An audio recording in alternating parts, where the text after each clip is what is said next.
Esse é o Distrito Federal. De acordo com a PNAD, o Distrito Federal é a unidade federativa com a maior renda per capita no país. R$ 3.300 por mês por habitante, quase o dobro da média do país. Dentro do Distrito Federal, a região mais nobre é o Lago Sul. Com um pouco mais de 26 mil habitantes, a renda média de um morador do bairro é de aproximadamente R$ 23 mil por mês, segundo dados da FGV Social. O que faz do Lago Sul não só o bairro mais rico do Distrito Federal, mas também de todo o Brasil. Em média, um habitante do Lago Sul é tão rico quanto um habitante da França, Reino Unido ou Nova Zelândia. Do outro lado, nós temos a cidade estrutural. Com um pouco mais de 45 mil habitantes, essa é a região mais pobre do Distrito Federal. Com uma renda média de R$ 486 por pessoa, os moradores da estrutural são tão pobres quanto habitantes do Iêmen ou do Zimbábue. E essa desigualdade de renda tem um impacto profundo na vida dos habitantes dessas duas regiões. Enquanto a expectativa de vida no Lago Sul passa de 80 anos, na estrutural ela mal chega a 73. Enquanto 90% das residências no Lago Sul têm internet banda larga, só 38% na estrutural tem o mesmo acesso. Um quarto da população da estrutural ainda sofre com esgotamento a céu aberto, enquanto que no Lago Sul isso não é um problema. Mas por mais absurda que essa desigualdade possa parecer, tem um bairro ainda mais rico no Brasil, chamado Juizlândia. Nessa nobríssima região vivem aproximadamente 18.200 excelentíssimos habitantes. Apesar de ser um bairro pequeno perto de outros pelo Brasil afora, ele é uma potência econômica. Em média, cada habitante da Juizlândia recebeu ano passado R$ 59 mil por mês líquidos, mais que o dobro dos rendimentos dos moradores do Lago Sul. Com essa renda, cada habitante da Juizlândia ganha mais que o dobro do que um americano, e é mais rico do que os habitantes de Luxemburgo e Liechtenstein, dois dos países mais ricos do mundo. Na verdade, se a Juizlândia fosse um país, ela seria o segundo país mais rico do mundo, atrás em riqueza somente de Mônaco, um paraíso fiscal europeu conhecido pelos seus cassinos, bancos sigilosos e iates multibilionários. A Juizlândia, é claro, não é um bairro que exista de verdade. Na realidade, ela é a representação de todo o grupo de 18.265 juízes e desembargadores ativos no Brasil. Cale a boca, senhora! Sente-se! Ele acha que pode fazer o que quiser. Retira daqui agora. O senhor tá inseguro, doutor. O senhor parece o poodle latindo pro pitbull. Um país ainda tão pobre quanto o nosso, a elite do judiciário forma uma casta à parte. Uma verdadeira aristocracia togada que compromete não só o dinheiro público, mas toda a nossa economia. Aliás, nós prendemos, tem gente que solta. Nesse vídeo eu vou te mostrar como o judiciário brasileiro se tornou um dos mais caros e ineficientes do mundo. E como que isso importa tanto pro seu bolso, mesmo que você nunca tenha pisado num tribunal.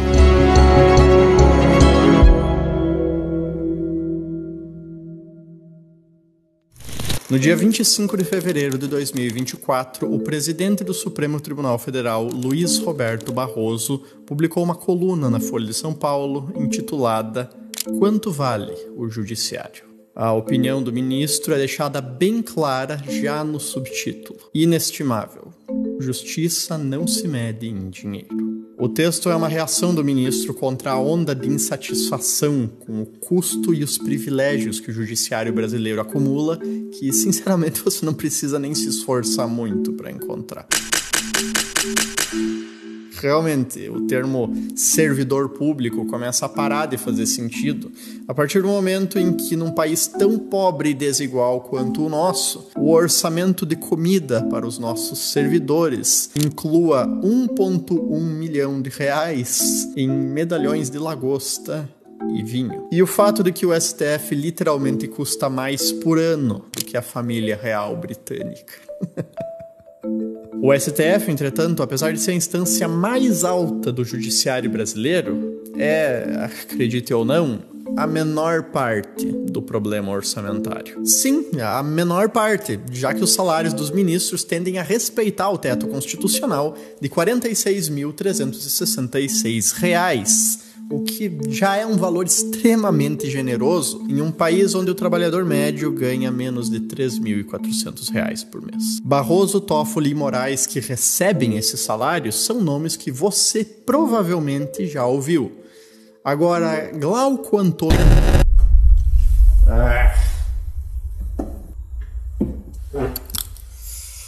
Bom, por motivos de segurança pessoal, é melhor eu não citar esses 10 nomes aqui. Mas esses são os 10 juízes e desembargadores do Tribunal de Justiça de Rondônia que, em fevereiro do ano passado, ganharam cada um mais de R$ 1 milhão líquido nas suas contas.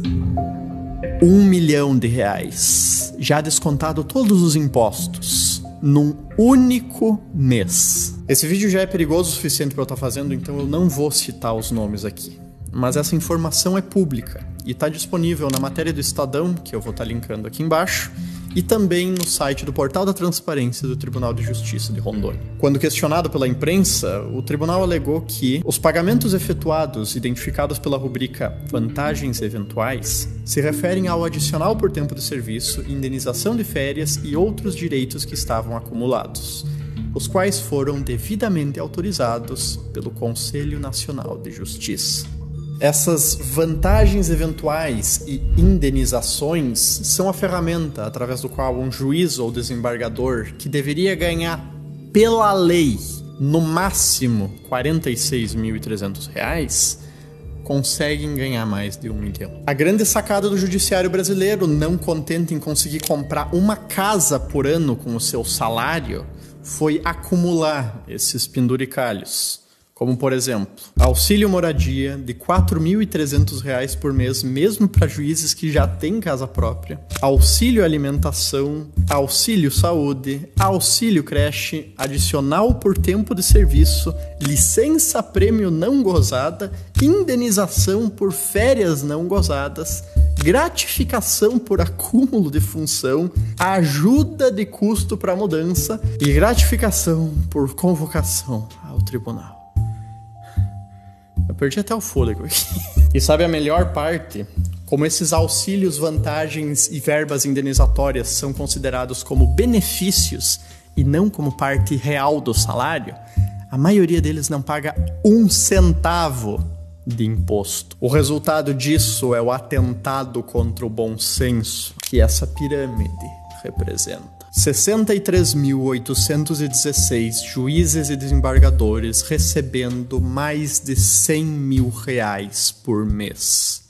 Mais que o dobro do teto constitucional. Dizer que essas pessoas vivem numa realidade paralela, num país onde metade da população não tem acesso a coleta e tratamento de esgoto nas suas residências, é um eufemismo. E se essa falta de tato não é óbvia da parte do Barroso, bom, pergunta a qualquer juiz ou promotor o que eles acham sobre o tamanho do próprio salário, que vocês provavelmente vão ouvir algo como isso aqui. Vários fake news falando que juiz ganha 200, 400 milhões de reais. Eu brinco quando eu leio isso, que alguém está ficando pelo menos com grande parte do meu salário. Isso aí é uma campanha difamatória mesmo que vem sendo realizada. Salário, o subsídio, na verdade, fica em torno de R$ 24.100 líquido. Aí nós temos por volta de R$ 5 mil, que é auxílio alimentação e auxílio saúde e algumas outras verbas que vêm sendo pagas, que são indenizatórias, que são autorizadas pelo Supremo e pelo CNJ, ou seja, não existe nenhuma ilegalidade em relação a isso. Então, com tudo isso, chega em média aí de R$ 45 mil líquido. E tem uma boa aposentadoria, então? Não, infelizmente não. Devo ganhar aí pelo menos só metade desse valor que eu acabei de falar. E quem está entrando atualmente na magistratura é um absurdo, porque vai ficar aí 40 anos trabalhando e vai aposentar com o teto do INSS, que hoje é 7 mil. Ou seja, ninguém vai querer ser mais juiz. O problema todo é esse, né? É curioso a entrevista da juíza na rua, que um juiz que entra a partir de agora recebe só 7 mil reais por mês. Bom, para a infelicidade de todos nós plebeus, essa precarização não atinge juízes que já entraram na carreira. Um juiz aposentado hoje ainda recebe, em média, 35 mil reais mensais, enquanto que a aposentadoria média de um trabalhador do INSS é de R$ 1.863 reais mensais para aposentadorias urbanas e de R$ 1.415 reais para trabalhadores rurais. Mas essa média aí também esconde muitas aberrações. Por exemplo, em 2024, 8 dos 10 juízes mais bem pagos do Brasil eram aposentados. Esses juízes aposentados, aliás, todos vinculados ao Tribunal de Justiça de Rondônia, o Tribunal de Justiça de Rondônia, receberam entre 2 milhões e 2,5 milhões cada um nas suas contas bancárias. Você consegue imaginar você estar sentado sem fazer porra nenhuma e simplesmente, do nada, pingar 2 milhões na sua conta? Você se sente ofendido, indignado com esses privilégios, talvez? Pois deixa eu te lembrar que a maior punição que um juiz pode sofrer para quando ele comete alguma infração grave não é ser demitido como qualquer outro servidor público normal, mas sim é a aposentadoria compulsória. Essa terrível punição custa aos cofres públicos a bagatela de 59 milhões de reais por ano. E nos últimos 15 anos a Justiça aposentou 123 juízes dessa maneira, pelos mais variados motivos, desde corrupção passiva até assédio sexual. Um dos casos mais recentes inclui um juiz federal que comprou fazendas no valor de 33 milhões de reais, mas não conseguiu comprovar a capacidade financeira para ter construído esse patrimônio. Depois da punição, o juiz encerrou a sua carreira aos 58 anos de idade, milionário, aposentado, recebendo do Estado brasileiro até o seu falecimento. E bom, para você só resta pagar a conta e não reclamar.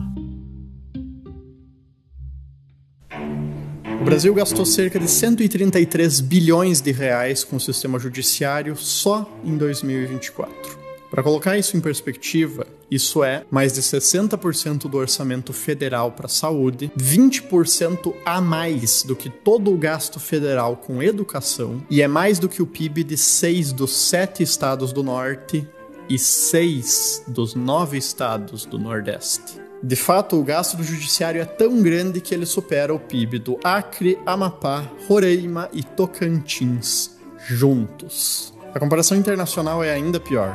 O judiciário brasileiro custa cerca de 1,3% do PIB, mais que 4 vezes a média mundial. É o segundo judiciário mais caro do mundo, atrás só de El Salvador. Na sua coluna na Folha de São Paulo, o ministro Barroso defende o custo desproporcional do judiciário, dizendo que a justiça brasileira é provavelmente a mais produtiva do planeta.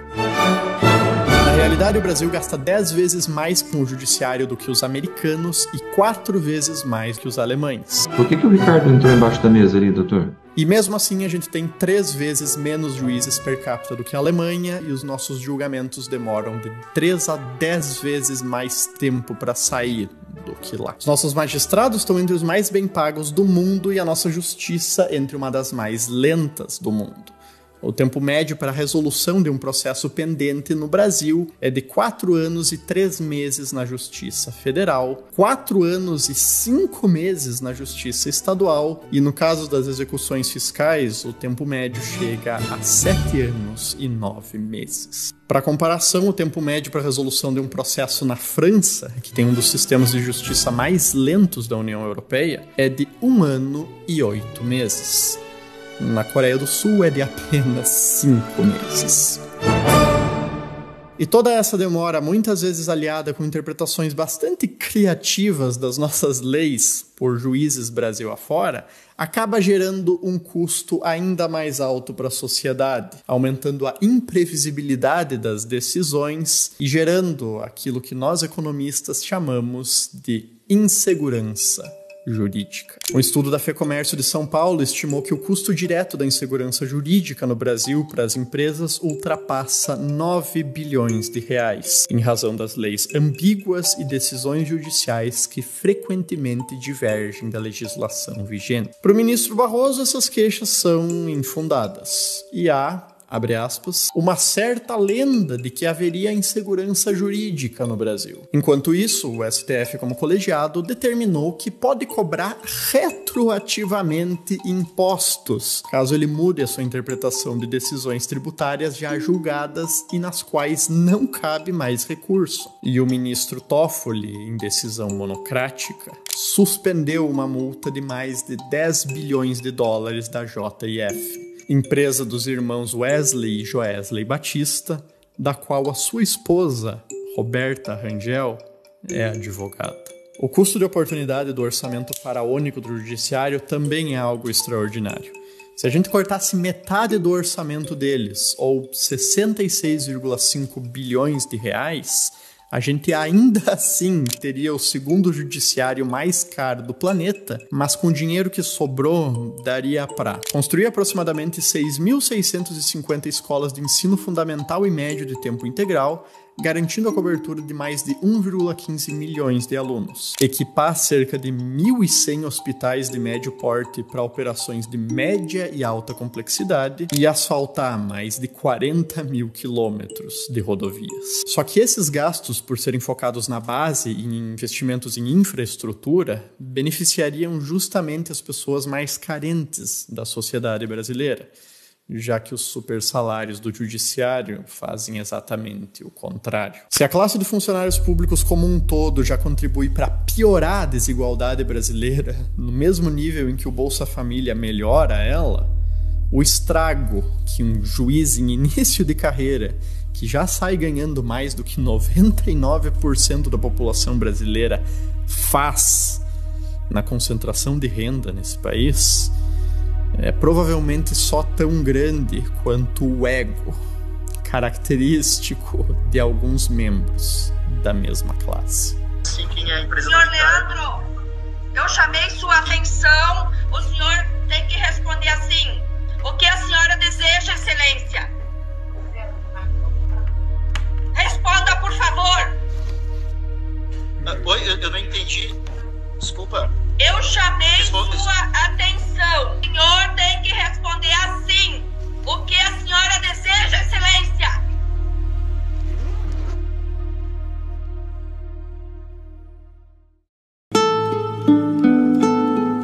Sabe, quando eu solto esses vídeos, é bem comum que, apesar das pessoas gostarem, elas comentem: Ah, André, mas tu só reclama e não dá solução nenhuma. E a verdade é que sempre tem algo que poderia ser feito. Pode-se aprovar uma limitação ou o fim dos penduricalhos, com uma interpretação mais rigorosa sobre o teto constitucional dos juízes. A lei orgânica da magistratura poderia ser reformada, poderia ser exigido mais transparência dos tribunais na divulgação dos benefícios que os magistrados recebem, a remuneração poderia ser vinculada à produtividade dos magistrados, poderia se propor o fim da aposentadoria compulsória como punição e poderia ser feita uma reforma da previdência específica de juízes, promotores e desembargadores para equiparar eles mais com o resto da população. O problema é que, talvez mais do que qualquer outra coisa que eu já tenha falado aqui nesse canal, indústria, carros, zona franca, reformar o judiciário é absurdamente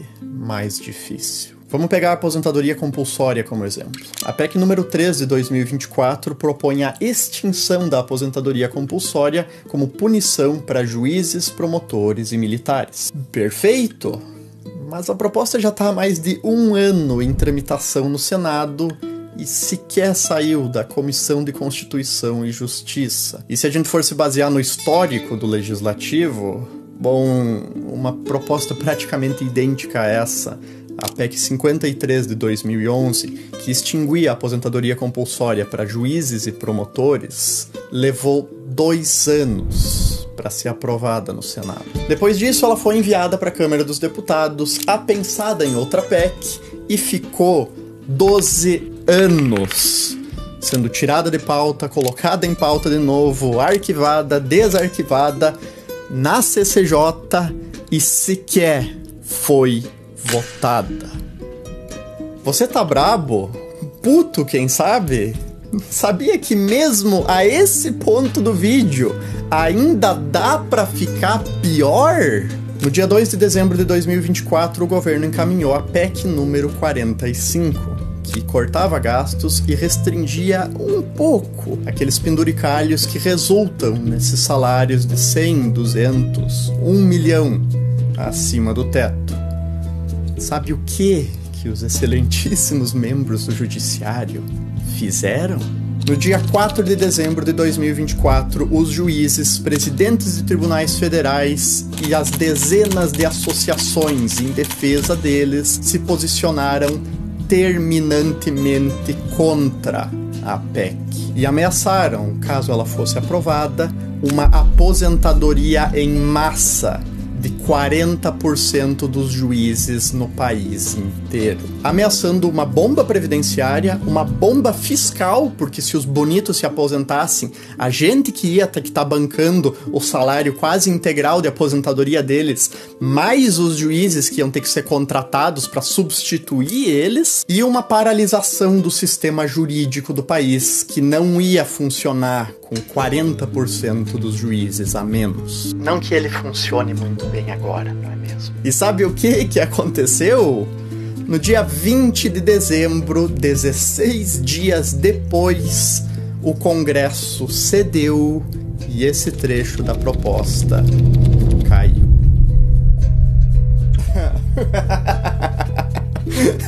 A esse ponto eu não sei mais o que falar pra vocês, sinceramente. Tinha mais uns trechos aqui no roteiro sobre como que é o judiciário que define os próprios salários e como que a gente depende da boa vontade deles pra cortar os próprios benefícios, ou sobre como metade do Congresso tem o rabo preso com o judiciário e por isso que essas propostas de corte quase nunca têm chance de passar. Mas eu acho que a esse ponto vocês já entenderam, não é mesmo? Dizer que isso aqui é injusto é óbvio, ao mesmo tempo em que é irônico, tendo esses disparates partido do poder que deveria representar a justiça. Então talvez seja melhor chamar por aquilo que realmente é, uma vergonha. Mas bom, mesmo isso, mal dá pra se dizer sem arrumar problema. Ministro Lewandowski, o Supremo é uma vergonha, viu? Eu tenho vergonha de ser brasileiro quando eu vejo vocês. Você quer ser preso? Eu não posso me expressar? Chama a Polícia Federal, então. Chama a Polícia Federal, então. Chama a Polícia Federal. Chama a Polícia Federal. Chama. Porque eu falei que o Supremo é uma vergonha.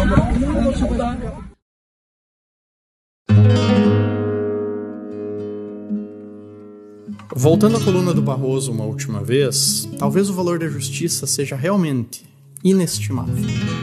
Mas a partir do momento em que se usa do ideal da justiça para enriquecer e solidificar privilégios ao custo de uma população que nem nos seus sonhos mais selvagens sequer sonharia em ganhar 10% do que alguns de vocês ganham em um mês, será que o judiciário está realmente sendo justo, ministro Barroso? Ou será que ele só virou uma caricatura de si próprio?